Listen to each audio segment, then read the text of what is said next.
কিছু বলবি আয়না করে নিয়ে আসবো। আর আপনার আয়নাঘর তো আমরা ভেঙে দিয়েছি। সামনে যদি আয়নাঘর প্রচেষ্টা করা হয়, আমরা সে আয়নাঘর কেন ডিজিএফআই এর হেডকোয়ার্টার ভেঙে দেব।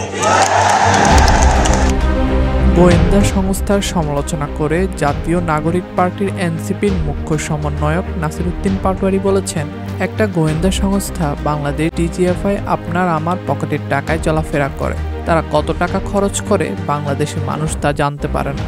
তাদের কোনো দায়িত্ববোধ নাই, জবাবদিহি নাই, স্বচ্ছতা নাই। তাদের একটাই কাজ মানুষকে ভীতি প্রদর্শন করা। কিছু হলেই আয়নাঘরে তুলে নিয়ে যায়। আপনাদের আয়নাঘর আমরা ভেঙে দিয়েছি। সামনে যদি একই ধরনের প্রচেষ্টা করা হয়, আমরা আয়নাঘর কেন ডিজিএফআই এর হেডকোয়ার্টারও ভেঙে দেব। যথেষ্ট সহ্য করেছি। বাংলাদেশে যদি ডিজিএফআই থাকতে হয়, অবশ্যই এটার সংস্কার করতে হবে। আন্তর্জাতিক যুব দিবস উপলক্ষে রাজধানীর খামারবাড়িতে কৃষিবিদ ইনস্টিটিউশন বাংলাদেশ কেআইবি মিলনায়তনে জাতীয় যুব সম্মেলনে নাসিরউদ্দিন পাটোয়ারী একথা বলেন।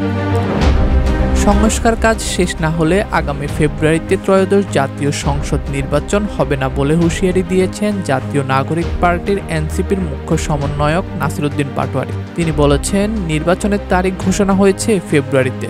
সংস্কার কাজ শেষ না করে যদি ফেব্রুয়ারিতে নির্বাচন হয়, তাহলে আমার যে ভাইয়েরা শহীদ হয়েছিল, রক্ত দিয়েছিল সংস্কারের জন্য, কবরে গিয়ে তাদের লাশগুলো ফেরত দিতে হবে এই সরকারকে।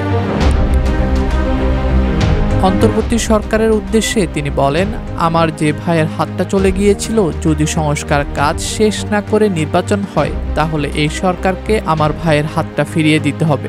যে মায়ের বুক খালি হয়েছিল, ওই মায়ের বুকের সন্তানকে ফেরত দিতে হবে। পুরনো সংস্কৃতিতে নির্বাচন হলে জুলাইয়ে কেন এত মানুষ আহত নিহত হলো? এই প্রশ্ন তুলে এনসিপির এই নেতা বলেন, একই সংস্কৃতির ডামাডোলে, একই ফ্যাসিবাদী সংবিধানে, একই সিস্টেমের মধ্যে দিয়ে আমরা নির্বাচনে যাচ্ছি। তাহলে এতগুলো মানুষ শহীদ হওয়ার প্রয়োজন কি ছিল? এতগুলো মানুষ আহত হওয়ার প্রয়োজন কি ছিল?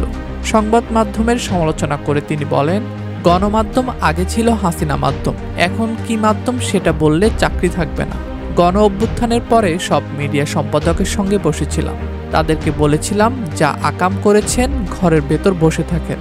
যদি লজ্জা থাকে ঘরের ভেতর থেকে বের হবেন না। কিন্তু তাদের লজ্জা নাই। তারা বারবার বাংলাদেশের মানুষকে ধোঁকা দিয়ে যাচ্ছে। ডেস্ক রিপোর্ট, দৈনিক দেশকাল।